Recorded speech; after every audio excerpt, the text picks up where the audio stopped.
Hello, today we will recap the movie Pulp Fiction, starring Samuel Jackson, John Travolta and Uma Thurman. The movie begins in the mid-morning at the Hawthorne Grill, a restaurant located on Sunset Boulevard in Los Angeles. A young couple named Honey Bunny and Pumpkin engage in a discussion about the merits and drawbacks of robbing banks versus liquor stores.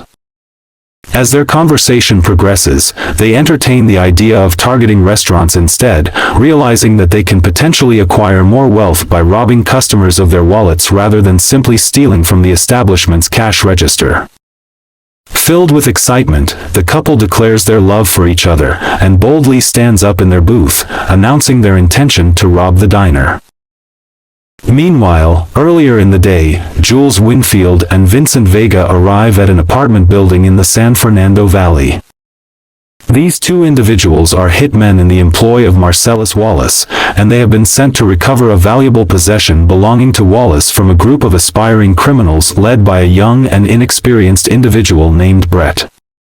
Retrieving the valuable item, which is kept inside a glowing briefcase that captivates anyone who lays eyes on it, Jules recites what he claims to be a Bible verse, specifically Ezekiel 25 verse 17, before he and Vincent proceed to execute Brett. The story shifts to another narrative titled Vincent Vega and Marsellus Wallace's Wife. At Marsellus Wallace's club, he pays a boxer named Butch Coolidge to intentionally lose his next fight. Jules and Vincent arrive at the club, dressed in gym clothes as a change from the suits they wore earlier in the day during their encounter in the valley. While Jules goes to the restroom, Vincent heads to the bar, where he crosses paths with Butch. Instantly, a strong aversion develops between the two men. Vincent insults Butch, but before Butch can retaliate, Marsellus summons Vincent and warmly embraces him. Marsellus is departing the city that evening, and Vincent has been tasked with taking Marsellus' wife, Mia, out for dinner to keep her company. There are rumors circulating that Marsellus severely injured another associate named Antoine, whom he suspected of being overly familiar with Mia, adding to Vincent's uneasiness. Before picking up Mia, Vincent visits his drug dealer, Lance, to purchase high-quality heroin. Once suitably sedated, he escorts Mia, a cocaine addict and chain smoker, to Jack Rabbit Slim's, a 1950s-themed restaurant in West Hollywood. Over dinner, they engage in light conversation about Mia's failed acting career. Mia and Vincent then participate in a dance contest, performing the twist and ultimately winning a trophy. After dinner, they return to the Wallace residence. Vincent retreats to the bathroom, attempting to talk himself out of making advances toward Mia. Meanwhile, Mia discovers a baggie of heroin in Vincent's coat pocket, mistaking it for cocaine, and proceeds to snort some. Immediately, she collapses and begins to foam at the mouth. Filled with panic, Vincent rushes the unconscious Mia to Lance's place, where they engage in a heated discussion about how to handle the situation. Following Lance's advice, Vincent administers a shot of adrenaline directly to Mia's heart, successfully reviving her. Vincent then escorts Mia back home, and they agree to keep the incident a secret from Marsellus, as both of them would face severe consequences if he were to find out. The second story in the movie, called The Gold Watch, the story takes place on the night before Butch's scheduled fight. Butch has a vivid dream about a significant event from his childhood. In 1973, at his home in Tennessee, Captain Coons pays a visit to young Butch to deliver a precious gold watch.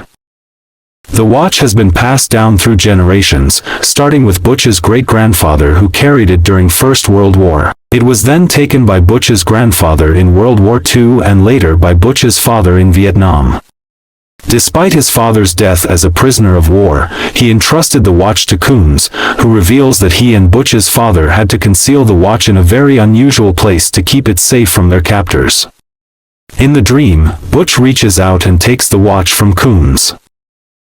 Butch abruptly awakens from his dream and decides against throwing the fight as planned. Instead, he fights with such ferocity that he ends up killing his opponent. Seizing the opportunity, Butch seizes Marsellus' money and places a bet on himself, potentially winning a substantial fortune. They took a cab ride and engaged in conversation. Esmeralda reveals that she knows Butch is the boxer who killed his opponent. She appears to be fascinated by the subject of death. Esmeralda drives Butch to a rundown motel where he and his French girlfriend, Fabienne, have taken refuge after abandoning their apartment. Their plan is to travel to Butch's hometown of Knoxville, Tennessee, the following morning to claim their winnings and escape the country. The next morning, while packing their belongings, Fabienne realizes that she has forgotten the gold watch, a possession that holds immense sentimental value for Butch. Overwhelmed by anger, Butch has a violent outburst, destroying the television in their motel room. Determined to retrieve the watch, he borrows Fabienne's car and parks it a few blocks away, taking precautions as he walks through a vacant lot to reach his former apartment building. Inside the apartment, he discovers his wristwatch in the bedroom but realizes that he is not alone when he spots a submachine gun in the kitchen. As Vincent emerges from the bathroom, Butch catches him off guard and kills him using the gun he found. After wiping the gun clean of his fingerprints with a tissue, Butch leaves the apartment with his cherished watch. As Butch drives away with the watch, he comes across Marsellus crossing the street. In a desperate attempt to escape, Butch tries to run over Marsellus with his car but only manages to injure him before getting hit by another vehicle himself. Both men are wounded, and Marsellus pursues Butch into a pawn shop. Inside, they are overpowered by the shop's owner, Maynard. Maynard calls his cousin Zed, who works as a security guard. It is revealed that Maynard and Zed are a pair of sadistic killers who prey on unsuspecting victims who enter their store. While Butch is held captive by a man called the Gimp, a towering figure dressed in black leather fetish attire, Maynard and Zed take Marsellus to another room where they subject him to a brutal assault. Butch manages to break free from his restraints and knock out the Gimp. Initially ready to escape and leave Marsellus to his fate, Butch has a change of heart. He locates a samurai sword and goes on to rescue Marsellus, resulting in Maynard's death and Zed being gravely injured by a shotgun blast fired by Marsellus. While Marsellus stays behind to exact his own form of revenge on Zed, promising to inflict medieval torture upon him, he strikes a deal with Butch. Marsellus agrees to forget Butch's betrayal in the boxing ring and the events that transpired in the pawn shop as long as Butch never reveals what happened and never returns to Los Angeles. Butch accepts the agreement. Butch and Fabienne ride off on a motorcycle named Grace, which belonged to Zed. They leave town, embarking on a new chapter in their lives together. The third story, the Bonnie situation. We flash back in time to a few days earlier, right after Vincent and Jules have killed Brett for stealing Marsellus' prized possession. Unexpectedly, a gang member bursts out of the bathroom, where he had been hiding, and fires a large pistol at Vincent and Jules. Miraculously, all the bullets miss, and Vincent and Jules retaliate, killing the gang member. Jules believes it was divine intervention, but Vincent dismisses the idea. They leave the scene with Marvin, an insider in Marsellus' gang. However, Vincent accidentally shoots Marvin in the head while asking him a question, resulting in a gruesome mess inside the car. In need of help, Jules takes Vincent and Marvin to the home of his friend Jimmy in the valley. Jimmy allows them to hide the car in his garage but insists they remove the body within an hour before his wife Bonnie returns from work.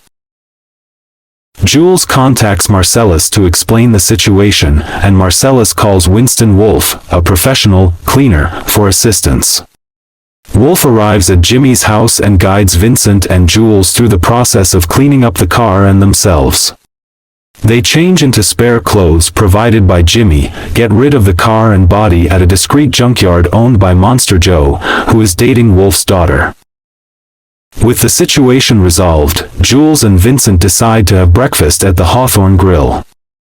They continue their discussion about miracles, with Jules revealing his plan to leave his criminal life behind and travel the world, helping those suffering under tyranny. Vincent, upset about Jules' decision, mocks him and heads to the bathroom. At that moment, Honey Bunny and Pumpkin, the couple from the prologue, begin a robbery at the diner. Jules, unfazed, hands Pumpkin his wallet but intervenes when Pumpkin tries to take Marsellus' briefcase. Jules disarms Pumpkin and explains how he has had a change of heart. He recites a revised version of Ezekiel 25 verse 17, expressing his intention to become a better person. Jules and Vincent allow Honey Bunny and Pumpkin to leave with the stolen money but not the briefcase. Then they exit the diner and head to Marsellus' club. And here we reach to the end of the movie. Thanks for watching and subscribe.